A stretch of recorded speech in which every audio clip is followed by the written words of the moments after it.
Taylor Swift famously wrote the lyrics, "Can I ask you a question?" While seemingly a simple query, it plays to the idea that we all have questions, some we never pose, and some we agonize over never being answered. Pop culture is overrun with gossip columnists, blind items, and paparazzi photos in this predatory society we live in.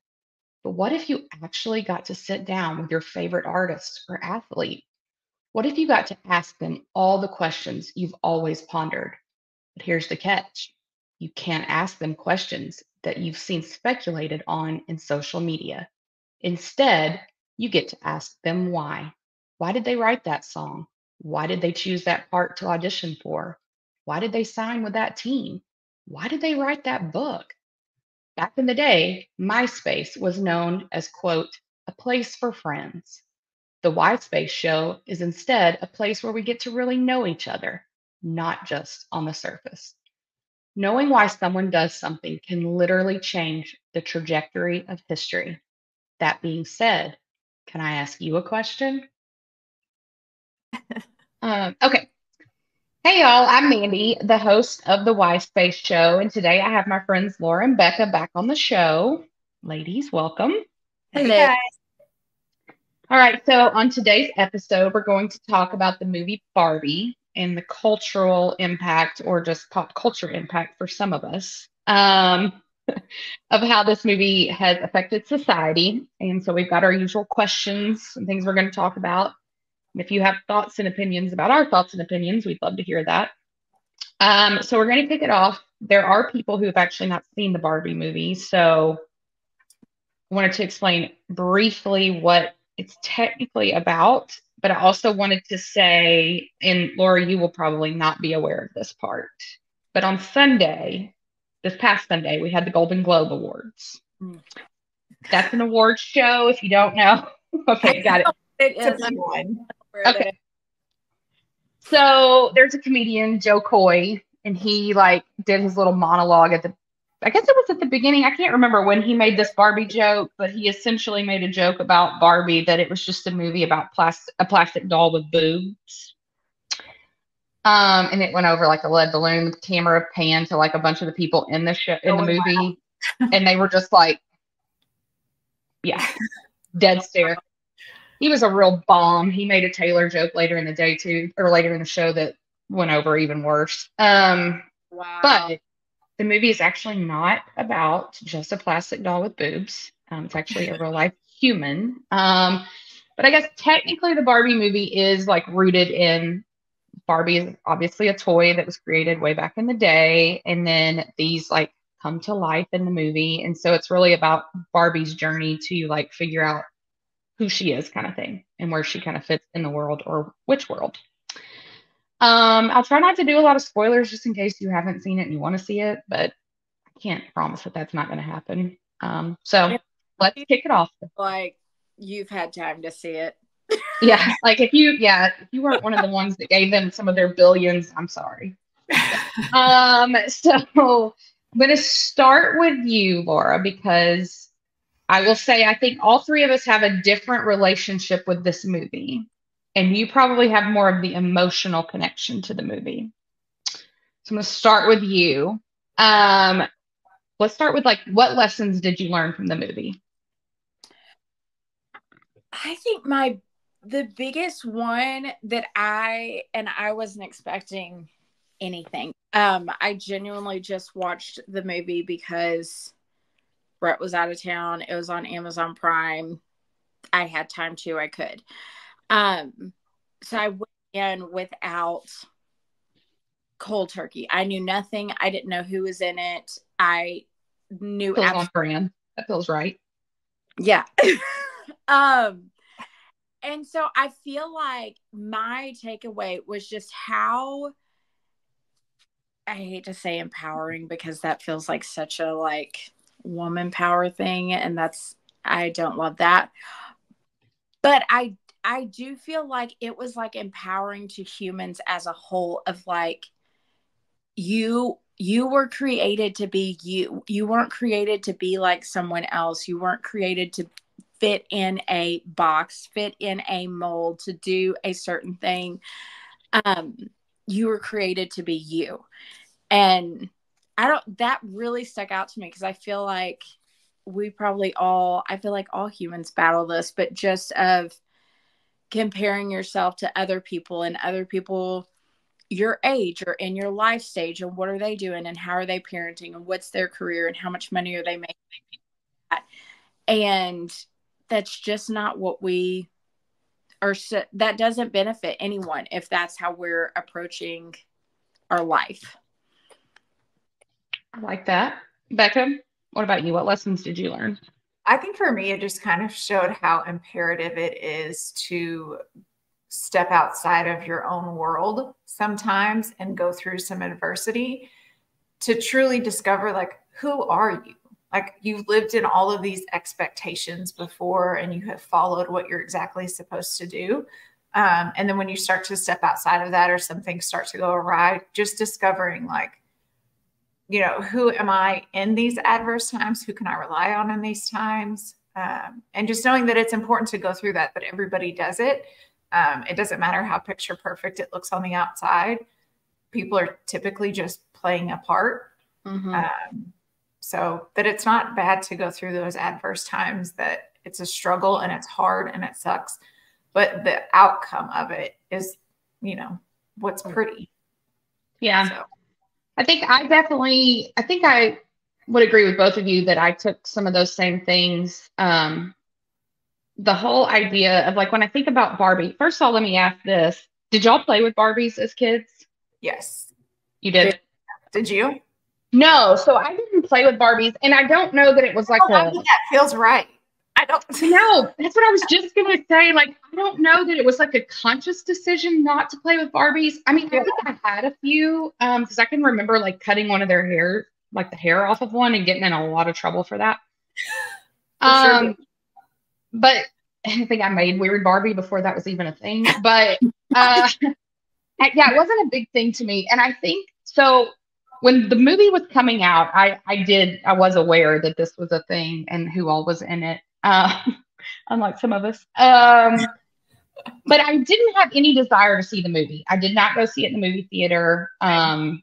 I just didn't have any desire. I can remember being in junior high when Titanic was a thing, and I didn't see Titanic in the movie theater. And I can remember this girl I went to school with said that I did that for attention. I don't know why that sticks in my mind, but I just had to bring that up. I did not do it for attention, but also knew how the movie ended. Like, I knew the boat was going to sink. And so with Barbie, to your point, Laura, I thought it was going to be like this big, like, feminist, like, power to the women thing. And I mean, I'm all about women being empowered, but that's not like my soapbox it's not the hill I'm going to die on. Right.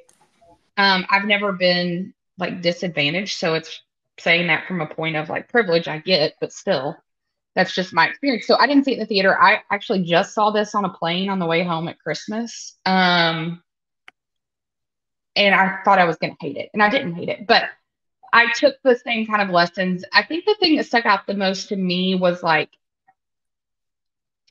don't give up on like being able to change the world kind of situation. Like, all this adversity is going to come. You're going to like not know who the heck you are in a situation and who you can depend on and like what you're supposed to be, where you're supposed to be, all those things. But like, none of that is enough reason to give up on changing whatever it is. I don't mean just changing the world, like world peace. Woo. No, I mean like any situation that you're trying to change. I think too, like the biggest thing that I took away from it was like how Barbie, like Margot Robbie Barbie, so like picture perfect Barbie, like she learned that hard isn't necessarily bad. Mm-hmm. And I think that was a good reminder to me, because I think anytime anything's hard, I'm like, oh, this is awful. This is the worst thing that could happen. And it is in the moment. Like, let's keep it real. I'm not going to sugarcoat it, but it's not like the end of the world. And there's always something worse. So that was sort of what I took from it, along with the things that y'all mentioned. So the next question, we all listen to a podcast called the Big Boot Cast, and Sophie and Melanie talk a lot about random stuff on there. And Sophie is known for saying like, oh, the gospel's all over it. And I know that Laura, you felt that the gospel was all over Barbie. So could you please explain to our friends why you felt that way?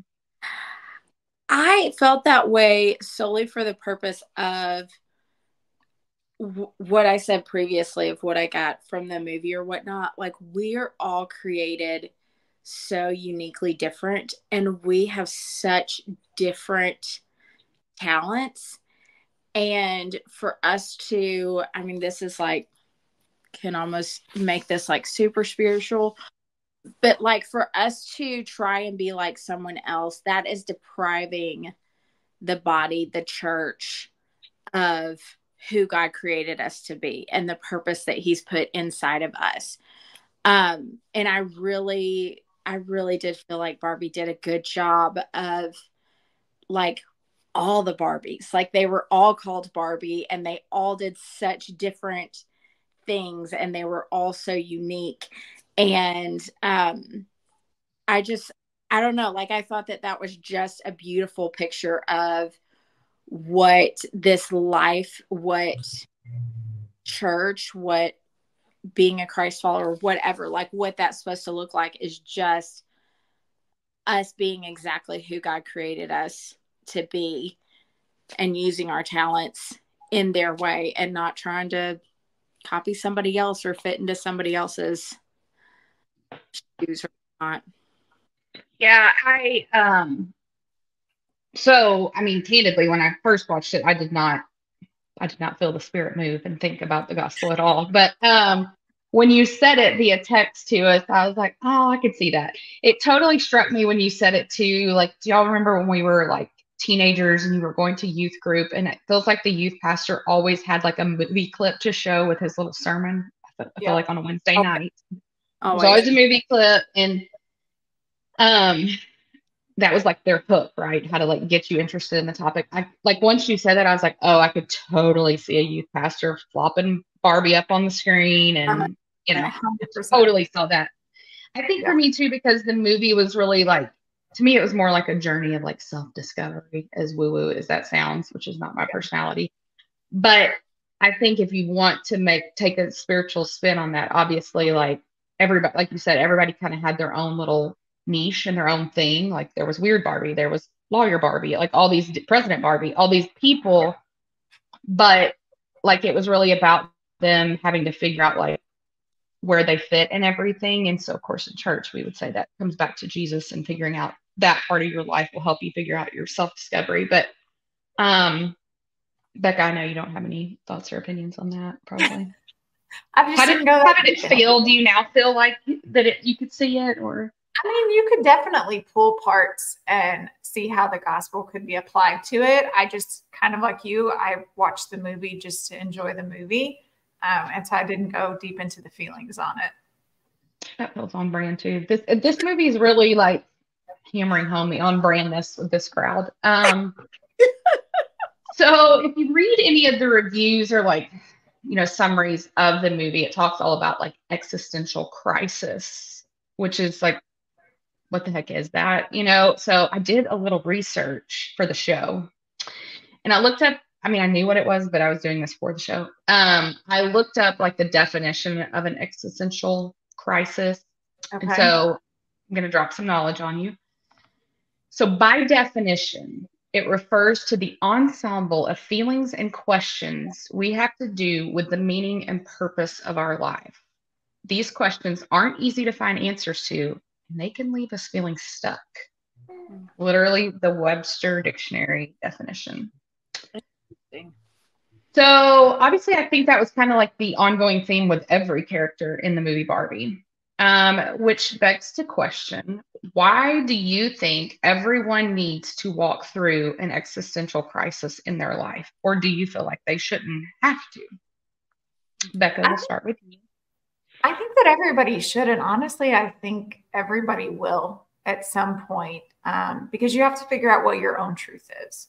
What do you believe to be true about your existence, your world, your views, and who are the people that you want around you during those times that you know, not look up to, but that you would respect their opinion if you came to them with an issue. But just being able to work out those things, I think, really all through your 20s, even. Everybody's just kind of going along with everything that we've always done. And this is how we were raised. And this is what we've been told to do. And then once you start inching towards 30 and getting into your 30s, at least for me, you kind of feel like you start to come into your own because you deal with some harder things in life. And that's where you start to say, nah, I probably don't agree with this take on something of how I was raised, or that's not maybe how my parents would have handled it, but I think that this is the best way to handle this situation. So I think that it's imperative for everybody to go through some kind of existential crisis in order to figure out, what are my beliefs? Not just what do I believe, what do I do that I've always been taught, but like what actually works for me that I want to continue on with. Yeah. Makes sense. Laura, how do you feel about the old crisis? I agree with a lot of what you just said, Becca, and I think mine didn't come until much later in my 30s, and on one hand, I feel like the timing is good, and maybe that's kind of natural for a lot of people. Of like, once you get through, I feel like your 20s can kind of float. You can still kind of float on the beliefs of your upbringing, whatever that was. But I think that more life hits as you go through your 30s, and that's when the crisis kind of really starts to hit. And yeah, I think you have to go through that in order to become you, in order to become who you were meant to be, and kind of figure out where you fit in this world. I feel like that was a big theme with the movie, from Ken to Barbie to all the Barbies, of just figuring out like who they were and what world they fit in and how they fit in that world. And you have to have some sort of crisis to push you into that. I don't think anybody goes into that willingly. Like, let me just start doubting everything I've been taught, and this could be fun. Yeah, I think that I think it is good. I think it sends a good message to see a movie like Barbie, and even somebody like Margot Robbie playing that Barbie could see them go through that kind of crisis, because I think it's a good reminder, especially I think probably to younger girls specifically, to see like you can look like on the outside that you have everything together and you're like the it person, and you're the like picture perfect, right? But that's not going to save you from like emotional pain or despair or hopelessness, anxiety, any loneliness, any of those things. And so I think it is just a good reminder. I think even as an adult, it's a good reminder to be like, because I know there are times there's other moms. I'm like, good Lord, I wish I had her life. She has it all together. She's like the perfect mom, whatever. And then I'll like have a conversation with them like, oh no, she's right here in the thick of it, just like me. Yeah. So I think it's a good reminder of that in the movie. And I think it's a good reminder of like, you have to just kind of keep on keeping on. Like, it doesn't matter where you fit into the whole thing. Like, there's only one option, and that's through it, Mm-hmm. Laura, you mentioned Ken. So obviously there's never been Barbie without Ken. And Ryan Gosling was like the perfect Ken, casting wise. He's sort of, in a way, if you read like the online summaries of the movie, they kind of call him the villain of the movie. Do y'all agree that he was the villain? And if so, why? Laura? I mean, I think if there has to be a villain, I don't think so. I don't think he is the villain. I would put Mattel as the villain before I put Ken. Like, yeah. To say that, I was like, no, they were. I don't think he is the villain. And I think at different points in his little journey that they show, I feel like we can all be Ken. Like, Ken was just trying to figure out, he didn't fit in Barbie world, and then he went in the real world and wanted to fit so bad, and he didn't fit there either. And I think it showed that at the end when he had the little Knuff sweatshirt. Like, yeah. He just wanted to be enough. He just wanted to know that who he was enough for Barbie, was enough to fit into whatever world he was in. So no, I don't think he was the villain at all in this.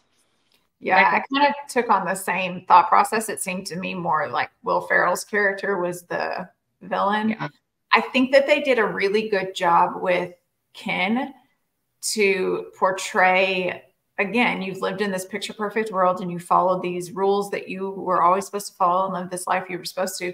And then when he steps into another and he realizes, oh, I have a little bit of power and a little bit of a status, I thought that they did such a good job of showing what somebody that's kind of thrust into a new life lets that ego get to them and get really big for a while, but then also show like the downsides of it. Like, yeah, that's really fun to get to be the top dog, but look all the things that I've lost because of it. Yeah. So Yeah. I could see how they kind of wanted him to be in a villainish type role, but I think his was more of just the learning side that Barbie's was as well. I thought the whole like villain shtick with him was almost too scripted to see that, because it's like the whole patriarchy part of it, like it had to be embodied in him. So I didn't really relate to that. I actually thought he was kind of like a damsel in distress most of the movie. Like, Yeah. I feel like the things that people considered like his villainous deeds were really things he was doing either out of like insecurity or like that he's just an idiot. Like, I didn't take it as like evil intent.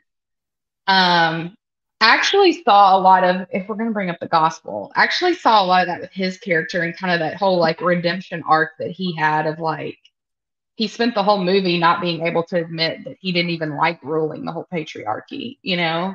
Yeah. And so it was like in the end, he finally admits that he never felt like he could express his true feelings. So yeah, I didn't think he was a villain. I agree. I think it was Mattel. Yeah. Which is a good segue into what does this movie show you about society's obsession with brands and corporations? And Becca, I'm going to start with you because this kind of goes in line a lot with like our love of pop culture stuff, like all of that. What do you think the movie says about those things? I mean, I think it definitely shines a spotlight on where people view whatever brands or corporations are putting out in the mainstream as like that's the goal, that's the thing to be achieved. But I also thought that it did a good job to show that that obsession isn't necessarily everybody's desire. And then we don't have to follow that mainstream thing, but it is overpowering because it's in everything that you're seeing. I mean, just like when you and I see magazine titles or Twitter feeds or whatever, it's that headline that will grab you. And that's just what people take as gospel. And that's the thing. So it definitely shows that obsession there. Yeah, Laura, how'd you feel about that? You said Mattel was the villain to you. So what'd you think? Yeah, I definitely agree. And I think just those at the top of the larger corporations are marketing geniuses. I think especially, I mean, obviously we have freaking influencers on Instagram that are all our age. And I just thought of this, but as much as, and Becca, I feel like your boys have done this. Mandy, I don't know if Judd does this. My kids certainly do it, of watching the kids on YouTube open their toys and play with their toys. That dang Ryan kid. Ugh. Yeah. And who has his own toys at Target? Like, that's so dumb to me. And I will sit there and watch Landon or Daryl or whoever unbox their crap on Amazon. That is the coolest thing ever. Yep. Like, I think just, however that thing is packaged, we all fall for it. Like at whatever life stage we're at, we all fall for, what are they selling? How do we make the boxes? I mean, I think the people at the top are just, how do we make the boxes prettier? How do we make the products prettier? Mm-hmm. Yeah. It doesn't have to be better. It doesn't have to smell better, work better, whatever. We just have to put it in a pretty box, and they're going to watch somebody open it and then they're going to buy it. Yeah, I think I totally agree with both of you. I think a couple of thoughts that I had, and I'm not like one of these big conspiracy theory persons.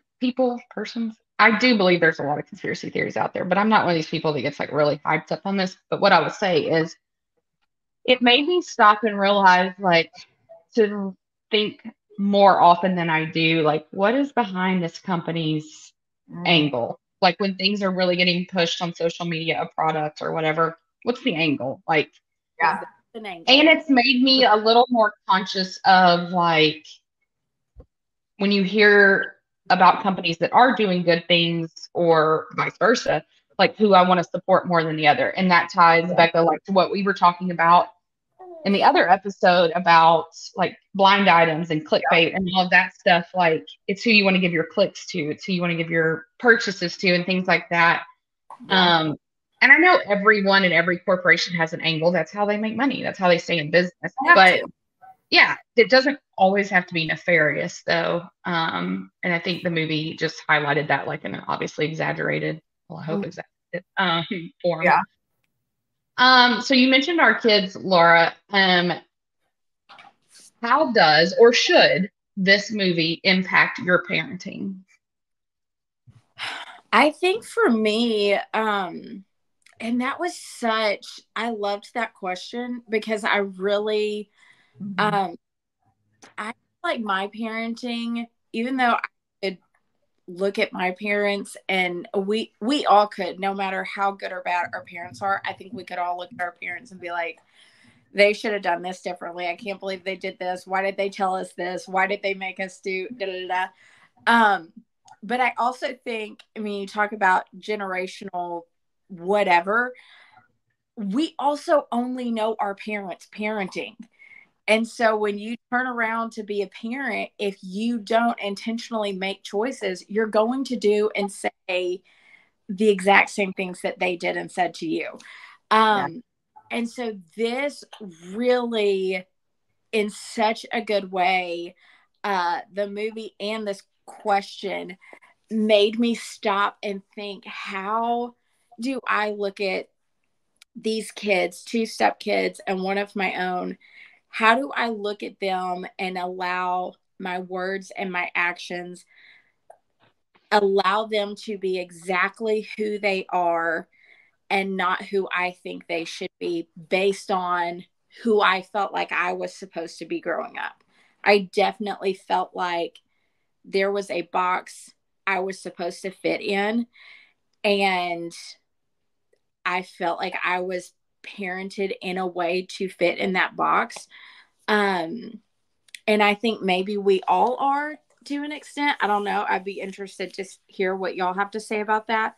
But this definitely gave me eyes to look at the kids differently of what can I do to empower them in a way to be exactly who they're supposed to be, and be a good human and love people and be kind and helpful and all of the good characteristics we want in a person as well. But what does that look like for them to be them and not who I think they should be? Yeah. Becca? I think for me, it just reminded me of the importance of being open and real with your kids. Not speaking from my point of view of growing up, our parents were not, I didn't feel open with us, that we didn't talk about things going on in the real world. We didn't talk about feelings. You didn't talk about what you were going through. Like you just dealt with it and you were quiet. But I think that there is such a necessity on having a space where your kids can just vocalize what they're feeling and go through that and be vulnerable without repercussions of it. If I had ever said growing up, like, I feel this way, or I wish we could do, this way, or whatever the case may be, that would have not been received well. That would have been, you're being disobedient and you need to go away until you're quiet. And I know for us, like, we're very big in our house on Doug and I apologizing to the kids if we've done something wrong. Not just to model that, but for them to understand, like, we're still figuring this out too. We're still learning as we go. We're not going to get this whole parenting thing right the first go around. That's for a therapist to kind of clean up one day, maybe. We'll see. Like, I'll pay for it. But. Right. As long as you say nice things, I'll get you a good therapist. Yeah. Yeah. But I just think for me, especially like I've noticed with my older one who's in middle school and a teenager, talking to him about, oh, I remember when I was in middle school and I always felt this way about this thing, or, you know, do you ever deal with this? In the moment, he might not open up because he's like, Mom, I don't want to talk right now. I just want to go play video games. But I have noticed later on, he'll come back and start asking questions more. And so I think that the movie just showed did a good job of showing having those open conversations when the kid is like being angry towards the parent and difficult or whatever the case may be, giving them the space to have the feelings that they feel, but then dealing with it and having the space to talk through that. So. Yeah, I think I like both of those. For us, we're like so in the thick right now of Judd really struggling with like knowing who he is and understanding that you can't decide and grasp who you are if all you're doing is comparing yourself to all the people around you. Yeah. And I'm first of all blown away that we're dealing with this. He's in second grade and he just turned 8. Like, I'm like, really? Did this happen this early? I don't think so. But I think the movie was a good reminder. Like, there was a couple of parts that I wrote down in my notes. Do y'all remember the part where Barbie has to choose, like, if she's going to wear the high heel shoe or the Birkenstock? Yes. Yes. I love that part, first of all, because I still have my Birkenstocks, and people think that's, like, weird. I think they're just comfortable. I don't know. Anyway, people are weird. But, you know, she's faced with that decision of, like, what's important to her. But it's funny because then I relate that to Judd and these 8-year-old boys, and it's like, and this child has more like Jordans and Nikes than like he knows what to do with. Like he could wear a different pair of shoes every day, and those things are expensive. Yeah. And sometimes I'm like, does he really want those, or is it because like everybody else thinks that's cool? Because if it's not that he wants it, why am I wasting all this money? So I thought that part, and then the whole part of like when Barbie and Ken are talking, she's like, I don't even know where I belong anymore. I don't even know who I am. Yeah. But then when Ken comes back and he's like, I don't know who I am without you. I think like we're so in the thick of that with him. Like you are your own person. It doesn't matter what all these other children, these boys and it's harder for Judd because they do everything together. They're in school together, church together. They all play the same sports together. Like there's never a part time. If they're away from each other, they're on the VR with each other, driving me insane. Good Lord. But it's like, and then when that whole part when Barbie's like, you're not your house or your girlfriend or your job or any of those things, like you got to figure out who Ken is. And that's like what I was telling Judd on the way to school this morning. Like, just because this current math section is hard for you does not mean you're dumb. Yeah. And just because so-and-so seems to get it better doesn't mean you're not as smart. You know, like I think all of those things, it was just a good reminder. I mean, obviously everything in this movie was like, you know, blown out of proportion because it's Barbie and that's the point of the movie and it's Greta Gerwig and that's what she does. But like, I thought it was a really good reminder of that and just the whole need to like, but to your point too, Becca, about being kind to people, because everybody is different. There is a weird Barbie, you know, but she's like an intricate part of the whole chasm of that world. So yeah. I like how it highlighted kind of the importance of everyone being individual and being who you are. Their little Barbie world was so much better at the end because everybody realized like, oh, I can be unique and I'm still part of this. And it makes it even more fun and great.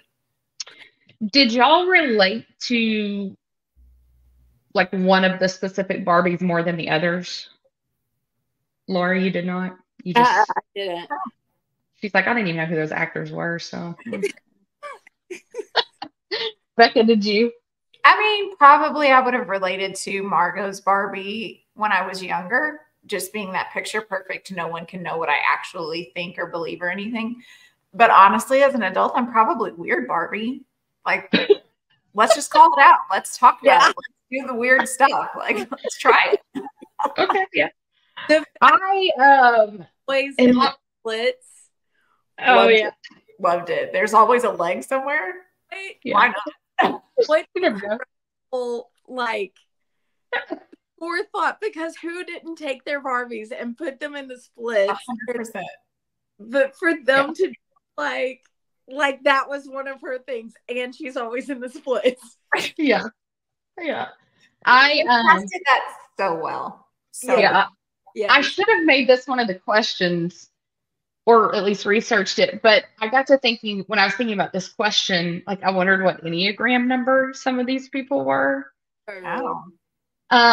Because I was like trying to relate them to myself. I too feel like Weird Barbie a lot of the times, perhaps not with the like appearance thing that she had going on, but like just the actions. I think because like the 3 part of me really related to like Issa Rae's character, like President Barbie, because it's like, you know, she was like the overachiever, like, but then even like she didn't have control of anything, even though when she thought she did. And that's like the story of my life. Like I think I have everything under control.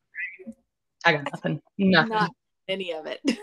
Yeah, not a bit. I don't even know what's happening. So we talked a little bit about kind of like the feminist shtick of the movie, which I don't think any of the 3 of us really relate or, you know, pulled from it.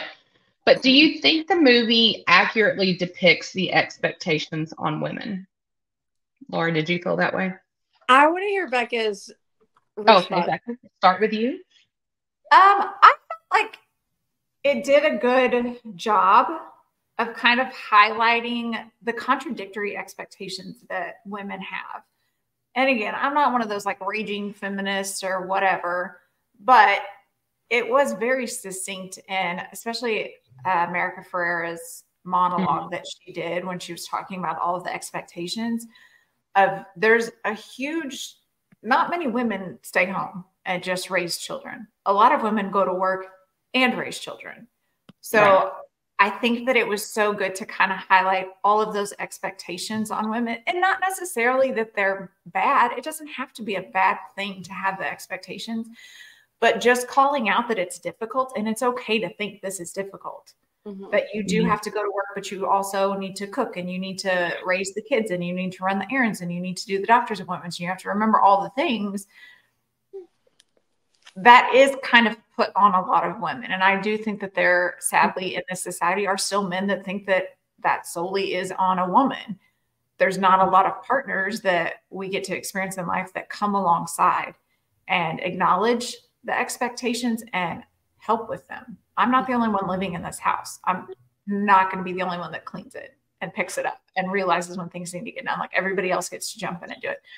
So I just thought that it did a good job of kind of calling those things out, but not bashing that it's bad to have expectations. If we don't have expectations on us, then people just think we can't do anything. So, yeah, I thought one of the things that I did like was that it didn't only focus on the expectations of our appearance. So I went into the movie, well, like, I guess I didn't go into the movie because obviously by the time I saw it, I had like read everything that happens in it. But when it originally was coming out, I was like, oh, it's going to be one of these movies that makes you feel like you have to be pencil thin, have this perfect, you know, Barbie body. So I was really glad that like I didn't really even feel like that was much of the movie at all. It really which is totally typical of Greta Gerwig. I should have known when I saw that she was directing it that it wouldn't be that way, but alas, still Barbie nonetheless. So I was really glad that it focused more on the expectations, like as individuals, like as contributing members of society, and not the way we look. I thought it did a good job of that. And obviously, America Ferrera's character Gloria's monologue is one of my favorite parts, but I think that it like perfectly went through like the ups and the downs and like the ebbs and flows of being a woman and the expectations that are on us. And I think if the only thing that I would have done different if I was making this movie, and it would really only be because it's my personal place in life right now, is like the parenting side of it. Like it was a lot about like as a woman, but I think like the parenting side of us as mothers is a whole nother, like you could make a whole new Barbie movie about that part. Yes. But I thought overall, like I thought it did a really good job on the expectations. Yeah. Laura, do you now have an opinion now that you've heard ours? Yeah, no, I did have an opinion. I had something written down. I'm interested to hear Right. all be together or not. I was still gonna say what I thought. Just like Barbie. Yeah, I definitely think that it did a good job portraying the expectations and that it highlighted you. I feel like women now, and maybe this is like I'm picking up something wrong, but I feel like women are expected to work inside or outside the home and be a homemaker and make all your own food and grow and have your own freaking garden and feed your kids these certain things and all of this and be a successful career woman outside of the home, but not too successful. Like, I felt like it did such, in her monologue specifically, I felt like it did such an amazing job of like making you sit in and feel the tension of it. There were several lines that stuck out to me, but one of them at the very end, and Becca, I know you and I have talked a little bit about this with you raising boys, but of how women are supposed to be pretty, but not too pretty that you tempt the men. Mm-hmm. And just like what, I mean, to walk into an office or watch a movie and you see this beautiful woman in heels and a skirt, a button up, whatever, walk into an office. And it's like our automatic thought is, she's a bimbo, she's a slut, she's going to sleep her way to the top, whatever. Like, that's our automatic thought on that. But also, I feel like there's pressure for you to be that, for you to look like that, for you to walk into an office in heels and a short skirt and all of, there's just so much tension inside of that. I also, and I wrote this down when she said, you have to be a boss, but you can't be mean, and you have to lead, but you can't squash other people's ideas. And I feel like that is a weight that women carry that men do not carry. Mm-hmm. I feel like it is very much accepted for men to be mean. I am just thinking about men at churches that I've been on staff at and how it is okay for them to act a certain way and say a certain thing and lead in a certain way, but a woman better not. Yeah. And if she does, she's all of a sudden not going to have a job. Yeah. And yeah. Well, it's like if a man is opinionated, then that's fine. But a woman's a bitch if she does, Right. you know. Yes. I'm not going to bring up the Almost Taylor wish there was a interview. Taylor Swift song. There is a Taylor Swift interview where she says something about that. Like, Yeah. I wasn't going to bring it up. But even take the Golden Globes, for example. Every headline was Taylor Swift doesn't laugh at a joke. Like, she should have just laughed. Okay, Ryan Gosling did not laugh at a joke. And everyone was like, good for him to stand his ground. And I'm like, but Laura, it's funny that you mentioned how it's men and women are different and men are a little bit more mean. Just yesterday, I was having to write an email and I kept reading it. And so finally I took it upstairs to Doug and I was like, can you just read this and tell me if you would word it differently? And his edits back to me were very blunt and harsh. And I was like, I work in HR. We need to stay even keel here. So I was like, thank you so much for your time. And then I took it downstairs. But it is interesting because I'm like, he could have said that in an email and they would have been totally fine with it. But had I put that wording into an email, we'd have an issue. Yeah. So I just looked it up real quick and it was when Taylor was promoting the Lover album, and she says that there's different vocabulary for men and women in the music industry. A man does something, it's strategic. A woman does the same thing, and it's calculated. A man is allowed to react when a woman can only overreact. And I think that is, I mean, she's spot on as always. But actually, Laura, what you were saying too about comparing ourselves as parents to, so literally when I was watching this movie, in my head, I was like creating a whole nother Barbie movie that was about like mothers and or women in our age range. Which is so good. I feel like that age range, though I know those actors and actresses are older than this, I feel like it was kind of based if they were like in their 20s. Yeah. And so for me, in my mind, I was creating this movie that was like late 30s, early 40s, like this age range. Because when I think about like one of my really good friends from college, she posted this meme on Instagram, I think, and it was fruit all cut up, and it looked like a Happy Meal, but it was fruit, but it looked like the burger and the fries and everything, but it was really fruit cut into those shapes. And she said something on there like, "This is as close as my kids will ever come to a meal from McDonald's," and she's not kidding. Like her kids eat green smoothies. My child lives on pepperoni pizza and chocolate. Like, Right? ain't no way. Like, we don't like McDonald's because it just doesn't taste good, but he can eat it if he wants it.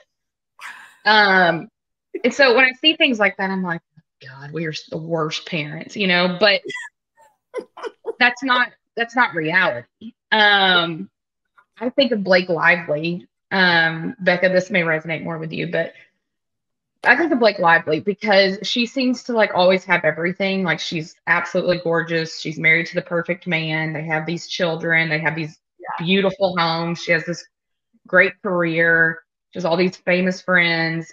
She has all these companies they own. She talks all about how she's just like you. She makes her own bread. Like, and I'm all the time having to remind myself, yeah, but she has millions and millions of dollars to do all of that. Like, I can't compare my like median average income of an American to Blake Lively.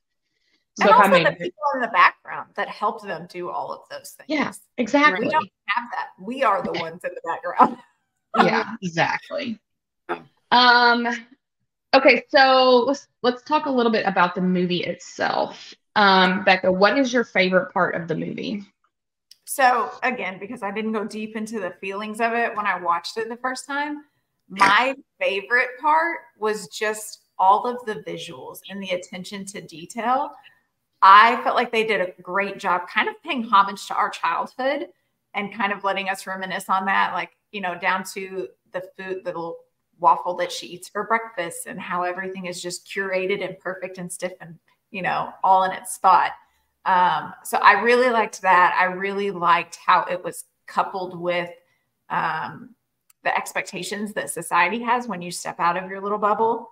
And I thought that they did a really good job of kind of marrying the two ideals of being perfect, but also being realistic.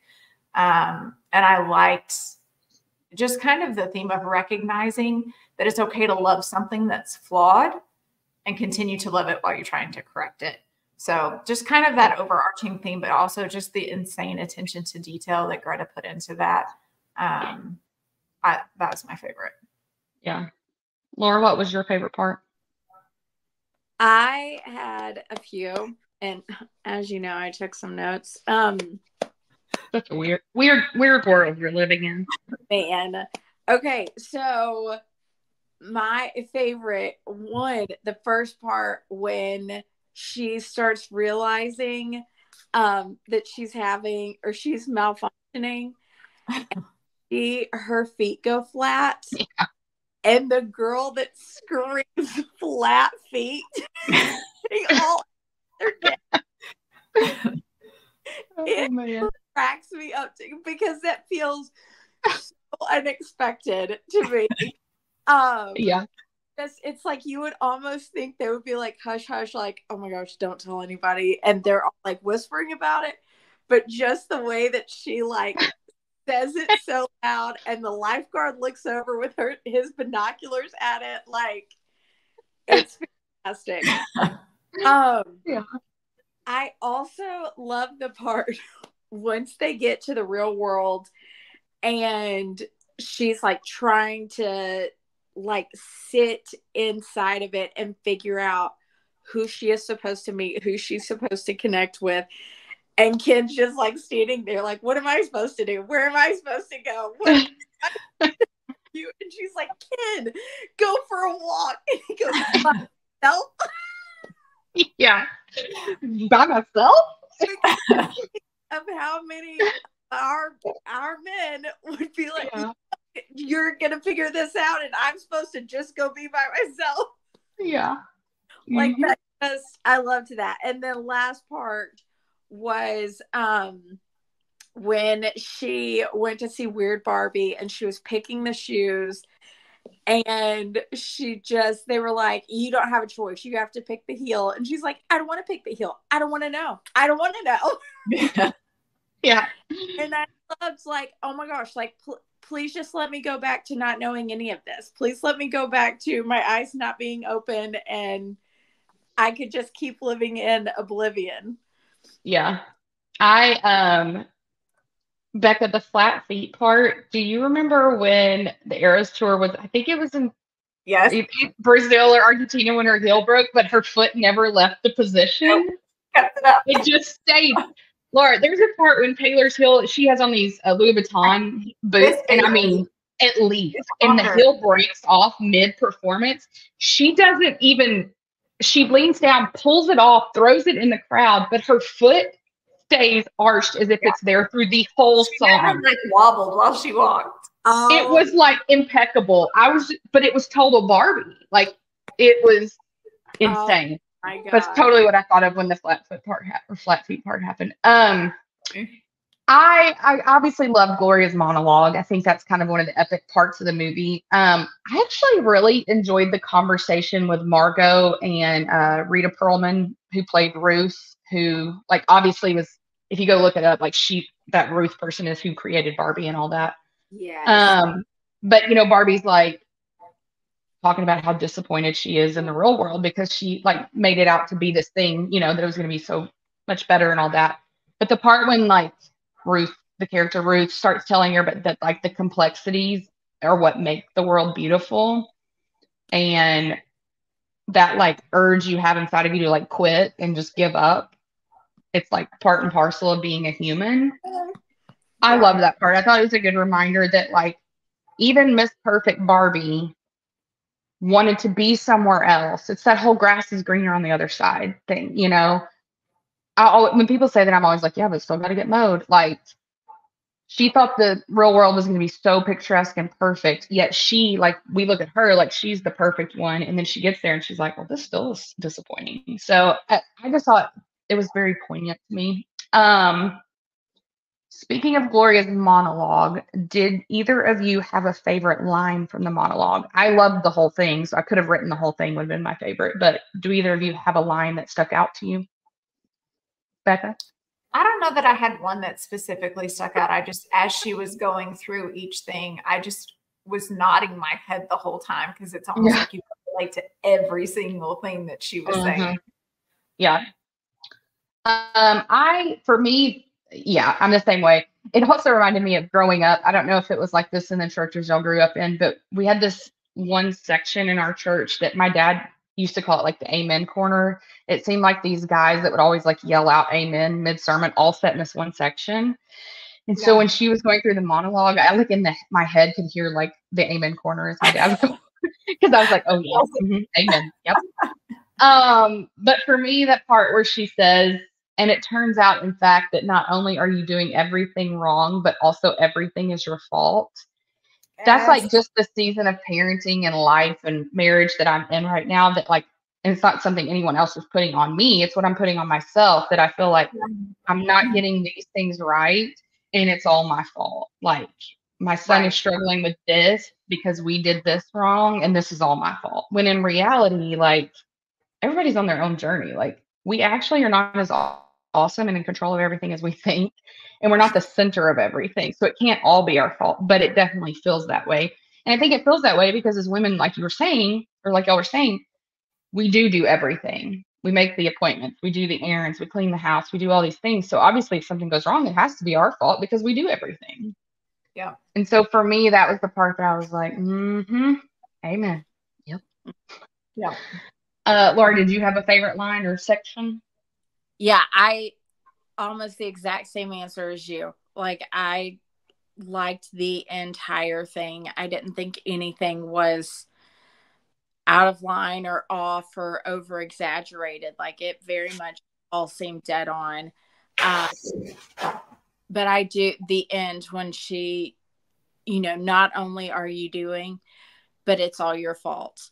And I like that's interesting as women that we carry the weight of all of it.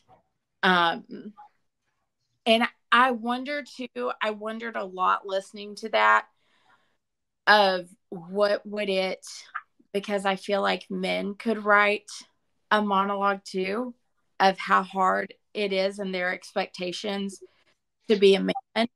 And that was part of my, also a big takeaway of we need each other. Like Barbie needed Ken because all Barbie, neither one of the extremes worked. Mm-hmm. And I just think like looking at it from, yes, it's all our fault and we're carrying that weight. There is I think, equally heavy weight that men are carrying. And what would it look like to live in a world where we all understood that on each side of the line? I also liked at the very end of her, or towards the end of her monologue, when she said, it's all too contradictory and nobody gives you a medal or says thank you. And I do remember that part kind of sticking out to me because I'm like, yeah, sometimes I don't mind the expectations and I don't mind doing the things, but how a simple thank you or acknowledgement makes a world of difference. Yeah, just notice that I do it all. Yeah. Yeah. I'll still keep doing it, but just like, I'm such doing it all. I'm such a control freak that I need to be the one that does it all. Yes. Like, because I'm the only one that's going to do it the way I want it done. And so, or when I want it done. But I need you to like acknowledge that. I think too, America Ferrera's character being the one that delivers the monologue is so spot on, which is totally a Greta Gerwig move. Because I think if like Margot Robbie had given that, like Perfect Barbie had done that, to me, I don't think it would have hit the same. Even though she would have said the same words, I think it was so perfect that it was America. Yeah, I agree. Okay, so in wrapping it up, let's talk about why we feel like this movie is or is not an important one right now, and why or not it was the right timing for it to come out. Because Barbie has obviously existed for like umpteen years, right? So it could have come out, and there's never been a movie like this, but there's been a bazillion Barbie movies. So why was this the right time if it was, and why was it important? Laura, we'll start with you and your notes. Didn't feel like I had a good answer for this. Oh, of course. But why not? Sorry. You answer first. We'll give you your answer. Hold on. I think that it's important to see in the mainstream people going through some kind of crisis in their life, difficult time, adversity, whatever you want to call it, and seeing that you come out on the other side. I think that it's important that we see the flaws in something and try to correct it. Also calling out things, but I never felt like it was a disrespectful kind of thing. Do you know what I mean? Like there are times when people like are so against one thing that they just blast it at you. They don't listen to both sides. Like I felt like Barbie did a good job at points of listening to Ken's side or seeing the male perspective in some points, and kind of trying to work together towards the end to kind of make those two worlds mesh.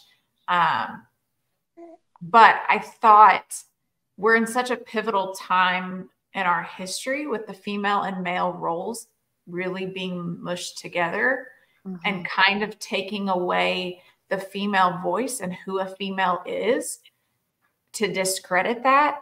And this one's kind of coming along saying, no, if you don't have the females, like look at all of these expectations because it's all the things that they're doing to hold it together. So I think that it just with the time that we're in, where I feel like female voices are starting to get stifled again when we've worked so hard to get away from that. that they really pulled out the importance of kind of all coming to the table and figuring it out together. Yeah, I do feel like it was an important movie to make right now. Becca, we could do a whole episode about the casting, but I do actually, to me, it was actually perfect. When I heard this movie was first going to be created, I really thought it should have been Ryan Reynolds and Blake Lively, because to me, they're like real life Barbie and Ken, which I still think we should make that movie about mothers. I'll call Greta, let her know that we'll help. But I thought it was perfectly cast. But I think too, and I thought it was interesting how it came out the same day as Oppenheimer. Yes. And there was the whole like Barbie Oppenheimer, which one's going to win the day. Which I knew all along it was going to be Barbie, because let's face it, people are not deep enough to sit and want to watch a movie about the atomic bomb. Oppenheimer's not a date movie either, so you can still guys to the Barbie. Yeah. And so, but I think it was like kind of the perfect picture of where the world is right now. I think everything is so heavy that you want something that feels light, like Barbie, because with the music and just the colors and pretty people and all that, it feels light, but yet it actually gets the deep parts in, but not where it's so heavy that like you might as well have watched a movie about an atomic bomb being built. Yeah. And I think that that's like the perfect timing. And I think Greta Gerwig is like the perfect director for that, because she's so good at being like deeply intelligent, but yet can have like a cheesy musical too. Yeah. And I think it's important too, because again, you got picture perfect Margot Robbie. And as women, we look at other women like her and we're like, dang, I wish I had those abs, or, you know, I had those clothes, or like, I wish I had Blake Lively's life. But like, they've got people, they've got money, everybody's got issues. And I think it was a good reminder of that. But I also think it was really important for men right now. And I think I highly doubt there was at least straight man that went to see Barbie that expected to take anything out of it other than looking at like hot women. Like, I really just don't believe that. But I think that they could walk away from that movie with just as many like impactful feelings and emotions about the movie if they allowed themselves to. Right. But yeah, I just felt like right now it was totally the right time. And I think the way it was presented, because I was going to say, like, one of the questions I had was there a part of the movie you could have done without? There was a little part of me that could have done without the music part, which is weird because I love a musical. I'm not one of these people that doesn't like a musical. I love them. Like, Aaron hates when a movie breaks out in song. Like, I think it's fantastic. But I could have actually done without it in this movie. And I think it's because that to me was the only cheesy aspect. Like, and I know it was a big moment and he's nominated for a lot of awards, but Ryan Gosling singing that I Am Ken song, I could have done without that. Yeah. And I know that people love it, so that could be a controversial, spicy take, but I was like, yeah, we do not need this part. And that I could have done without that part of it. But movies, like at the end, if you stay through all the credits and then they show the extra clip. Yes, it should have been done the same song as the extra clip, and they would not have taken away from the movie. Yeah, that's the part I was like, what is happening? What are we doing? But I thought like the message that was delivered in the I Am Ken song was good, but I could have done without the whole musical part of it. And I do love the Dua Lipa song, Dance the Night Away. Yes. It's the perfect Barbie song, but again, let's put it in the clips. I don't need it right in the middle. I'm good. Were there parts that you didn't need? I mean, there was only one part, but it was more of like a visual transition thing. Do you remember the parts with the little girls with the dolls? And against, like, it was so, every time one of those popped up, I was like, this is the weirdest thing. And we could have not put that in the movie and been totally fine. Yeah. It just threw me off every time it popped up. I was like, oh, this is what we're doing. I also thought that Weird Barbie was a little extreme. Like, really? Yeah, and I know that was the point, right? Everything is to be over exaggerated. I get that's the whole point. And so that's why I didn't really pick that one. Yeah. She in general just doesn't sit right with me. And so I think that was what it was. Like, I think you could have probably had any other actress and made her weird, did the weird hair, did all that to her, and I would have been like totally okay with it. I really think it's her that just something But about see, her doesn't sit with me. I'm not a huge fan of her, but so I think that I had tempered my expectations of how much I wasn't going to like her and then mirrored, with the character. Yeah. So that's why maybe the over the top didn't frustrate me or bother me as much, just because I kind of expected it with her. Well, and I mean, I think like casting wise, Kate McKinnon was perfect for that over exaggerated role. Like, I don't think Greta made a mistake there. I just totally comfortable being completely odd. Yeah. I mean, it would have been weird if you'd had a Margot Robbie playing that. Like, it would have felt very odd. So it needed to be a weird actress. I don't know. Kate McKinnon and I probably are not going to ever work together. No, she's never going to DM us to come on. Now, if she wants to, though, it's totally open. We'll take it. I mean, totally open. It appears that Laura is busy being a mother with the expectations. So, do you have any other thoughts about the movie, Becca? Anything that you want to leave our fans with? No, it was a better movie than I expected it to be. I had not, when I watched it, I hadn't really seen a whole bunch of the trailers or anything. So I didn't really know what the actual storyline was going to be. And so I did expect just kind of like a Playhouse Barbie movie. And so I just thought that it was very well done, where it still paid homage to the typical Barbie that we all knew, but also had a great storyline to it that I think kind of anybody would go enjoy, not just females. Yeah, I agree. To round out the show today, I do have exciting news about the show. As of yesterday, the show is now on Spotify. Woo! But also, as of potentially today, maybe tomorrow, it's a 24-hour window. It will be on Apple Podcasts as well. Yeah. How exciting. I know, we're moving up in the world. So that being said, go follow us on Instagram at whitespace.com, like spelled out. Subscribe to the show. By the way, I wanted to just mention to both of you, neither one of you have subscribed to the show on YouTube. It's fine, but I'm just pointing it out. Oh, really? My bad. We have one follower, and it's me. So, we're really really killing it at this point. Y'all know that's my 2024 goal, to be better about this stuff with this. But and then I'll drop in the show notes the Spotify and Apple link once the Apple link is live. But thank you both for being on the show. Laura, thank you for not crying about Barbie and making Becca feel uncomfortable. I appreciate that immensely. I really held it together. Perfect. Can't do crying. Even when the kids cry in your room, can't do it. All right. Thank you both. Yeah. Bye.